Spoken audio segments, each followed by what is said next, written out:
Readings and homily for the fourth Sunday of Easter, Year B, Good Shepherd Sunday. The Lord be with you. A reading from the Holy Gospel according to John. Jesus said, "I am the Good Shepherd. The Good Shepherd is the one who lays down his life for his sheep. The hired man, since he is not the shepherd and the sheep do not belong to him, abandons the sheep and runs away as soon as he sees the wolf coming. And then the wolf attacks and scatters the sheep. This is because he is only a hired man and he has no concern for the sheep. I am the Good Shepherd. I know my own and my own know me, just as the Father knows me and I know the Father. And I lay down my life for my sheep. And there are other sheep I have that are not of this fold, and these I have to lead as well. They too will listen to my voice, and there will be only one flock and one shepherd. The Father loves me because I lay down my life in order to take it up again. No one takes it from me. I lay it down of my own free will, and as it is in my power to lay it down, so it is also in my power to take it up again. And this is the command that I have been given by my Father." The Gospel of the Lord.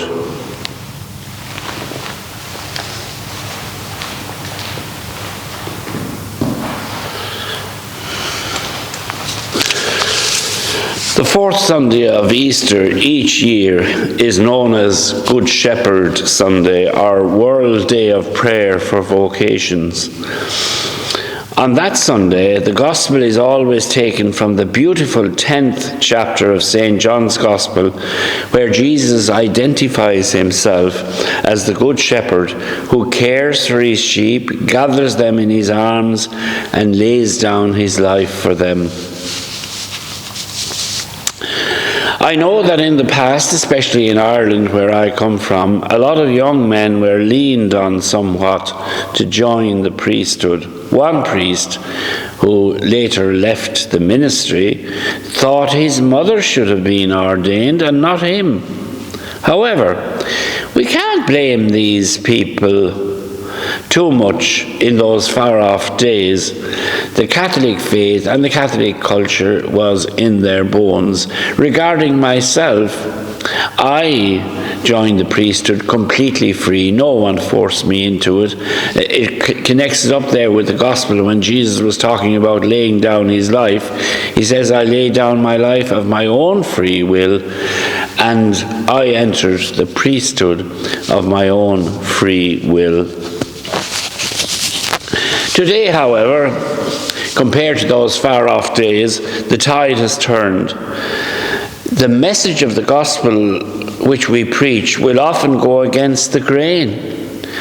Some time ago, Cardinal Nichols cautioned priests in their preaching to give the people, as he said, the full sweep of the gospel, and not just a watered-down version for their own convenience or even their own popularity. But maybe the decline in vocations has something to do with that.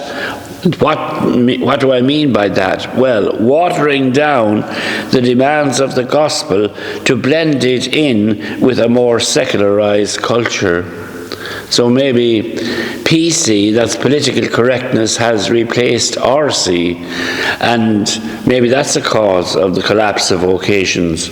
They say, for instance, that the stricter religious orders of priests and nuns and brothers are getting far more vocations than those liberal ones.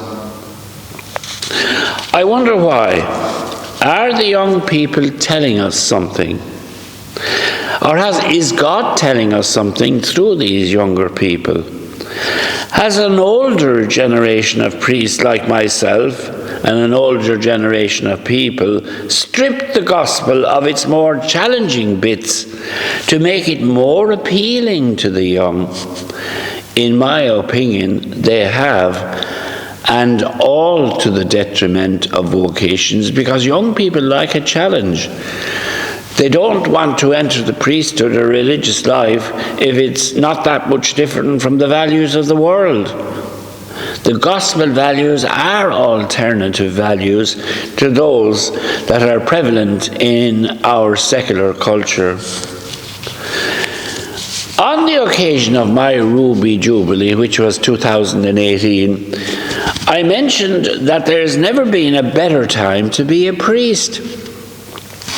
What could be more rewarding than enlightening people with gospel truth amidst the confusion of a world without God? There's nothing more exciting than that.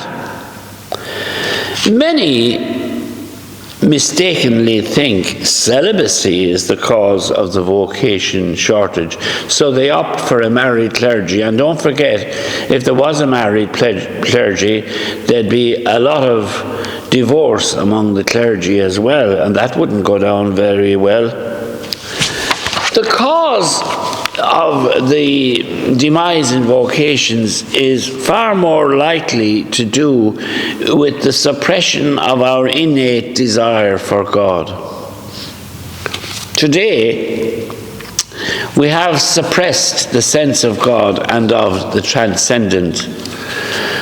By and large, people with an exclusively secular mindset have taken control of the higher levels of government, academia, and especially the media. We don't do God, one politician reminded us. 12 years ago, Pope Benedict said, "Faith in God, the domain of spirituality, is banished from everyday life or marginalized. Our spiritual side has been suppressed." This is the new hang-up of our time. What is it? Our silence regarding God. And society today wants us to keep us silent. They don't want us talking about God. And as we know, vocations don't come out of a vacuum. So then, vocation shortage, marriage shortage, children shortage, I would even say staff shortage, are all intertwined. I noticed from our baptism register here at St. Vincent's in 1958, there were 100 baptisms in 1 year. Last year here at St. Vincent's, that's 2023, there were only 15. Now, St. John Paul II saw this anti-life mentality as an indicative of the absence of God in people's hearts. And he told us that in one of his encyclicals. Now, one of the ripple effects of this is a collapse in vocations. But for anyone who does respond generously to the call of priesthood or consecrated life and lives up to it, Jesus promises 100-fold in this life and happiness in the next. May his call to the young and not so young not go unheeded. Now, thank you all for listening, and God bless you all.